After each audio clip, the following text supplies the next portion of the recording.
महाराष्ट्र में इलेक्शन है, अब कर्मचारी इनको सिखा देंगे। सब कर्मचारी तैयार बैठे हैं। एक अकेला कर्मचारी नहीं है, उसके साथ 10 वोट है कम से कम एक कर्मचारी के साथ। एक देश, एक नेशन, एक इलेक्शन, तो एक पेंशन होना चाहिए। अगर ये कर्मचारी सब खुश होते तो क्यों परेशान होते जंतर मंतर पर? क्यों आज पूरे उत्तर प्रदेश में जिला मुख्यालयों पर धरने प्रदर्शन चल रहे हैं? सरकार ये थोड़ा अडियल टाइप है।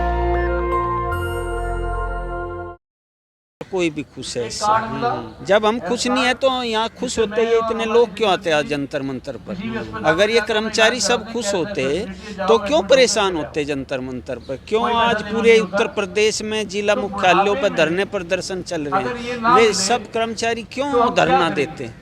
ये तो लेकिन आपको तो ये पता होगा कि लगातार किसान धरने पे हैं, जवान धरने पे हैं, अभी जो पेंशन कर्मी हैं ये धरने पे हैं, छात्र धरने पे। सरकार तो कुछ सुनने को तैयार नहीं है। नहीं, सरकार को सुनना चाहिए। सरकार किस लिए है? सरकार इसीलिए तो चुन के भेजे हैं कि भाई हमारे सभी पब्लिक के, सभी कर्मचारियों के, किसानों के जो भी काम है, जो भी समाज सेवा है, जो भी उनके लिए हक की लड़ाई है, उनको देना चाहिए उनके हक को। उनको सरकार इसीलिए तो होती है। अच्छा, जो अभी लोकसभा चुनाव हुआ उसमें भी ऐसा लग रहा था कि जो पेंशन कर्मी हैं वो नाराज हैं एनपीएस और यूपीएस को लेके, और उसका असर पड़ेगा। हाँ, तो पड़ा है ना, काफी असर पड़ा है ना। जब भी तो ओपीएस से यूपीएस में आए हैं। ये सरकार तो तीसरी बार हैट्रिक लगा दी है। नहीं, हैट्रिक वो तो इसके बैसाखी पे है ना। सरकार तो मजबूर सरकार है, क्योंकि मजबूत सरकार नहीं है। और अभी हरियाणा महाराष्ट्र में इलेक्शन है, अब कर्मचारी इनको सिखा देंगे कैसे होता है। सब कर्मचारी तैयार बैठे हैं। एक अकेला कर्मचारी नहीं है, उसके साथ 10 वोट है कम से कम एक कर्मचारी के साथ। उसका पूरा परिवार है, उसके रिश्तेदार हैं, उसकी सिस्टर हैं, उसके और नाती पाती सब हैं। तो एक कर्मचारी 10, 15, 20 वोट तक लेके बैठा है। सरकार चूंकि कांग्रेस की सरकार ओपीएस का समर्थन करती है, तो इसलिए जो वर्तमान में मोदी सरकार है ये कहीं ना कहीं ये कहती है ये कांग्रेस समर्थित आंदोलन है। नहीं, ऐसा नहीं है। कर्मचारी किसी गठ उसमें, किसी पार्टी के उसमें नहीं है। वो अपने हक के लिए लड़ रहे हैं। कांग्रेस हो, बीजेपी हो, या समाजवादी हो, या कोई भी है जो कर्मचारी के हक की बात करेगा वो इस देश पर राज करेगा। तो आप लोगों का अब अगला स्टेप क्या होगा? अगला स्टेप यही होगा। हम तो मोदी जी से यही चाहते हैं, उनको समझ आनी चाहिए।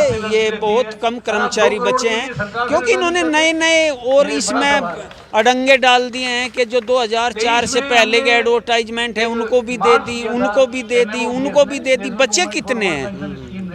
एक देश, एक नेशन, एक इलेक्शन, तो एक पेंशन होना चाहिए। जब एक की बात करते हैं तो 3 पेंशन कैसे हो सकती है एक देश में? आप ही बताओ। तो आप 3 पेंशन की बात करें, सरकार तो पेंशन ही खत्म करना। हाँ, कर देनी चाहिए। सबसे पहले पेंशन अपने मंत्री, अपने एमएलए, अपने सांसद, जितना भी कुछ है वे यूपीएस में आए और हमको शिक्षा दे। फिर जब हमको बताए कि हमने कर लिया है अपने लिए यूपीएस, और जब हमको बताए आप भी यूपीएस कर लो। तो आपको क्या लगता है वो अपना ओपीएस में रखे हैं? ओपीएस ले रहे हैं। 2 दिन का एमएलए, जय बार एमएलए, जय बार मंत्री, इतनी पेंशन ले रहे हैं। कई 3-3, 4-4 पेंशन ले रहे हैं। तो बताओ ये अन्याय नहीं है? क्या है कर्मचारियों के लिए? और बुढ़ापे में तो हमारी संतानें हमें रोटी भी नहीं देगी। इतना बुरा हाल होने वाला है हमारा। सर क्या कहेंगे, आप क्या कहेंगे? खर्चा अगर वो चारों विधायक तो चारों पेंशन मिल रही है, और एक जो सरकारी कर्मचारी है उसकी भी छीन रहे हैं। आजकल कौन किसका है? नई जनरेशन इतनी फॉरवर्ड है, अगर उसे उनका खर्चा पानी मिल रहा है तो वो इज्जत कर रहे हैं। अगर नहीं मिलता तो वो किसी की भी इज्जत नहीं करेंगे। वो कहाँ किसी माँ बाप की इज्जत करेंगे? और सिर्फ पेंशन ही एक ऐसा माध्यम है जिससे किसी की इज्जत कर सकते हैं। अपने माँ बाप के बच्चे इज्जत कर रहे हैं। तो सरकार को ये लगता है ना, आप गांव में देख लीजिए, कहीं पे भी देख लीजिए, जिन बुजुर्गों की पेंशन है उनकी खूब सेवा हो रही है। खूब वो कहते हैं मुझे हलवा चाहिए तो हलवा भी मिल रहा है। जिनकी पेंशन नहीं है उन्हें चाय भी नसीब नहीं हो रही।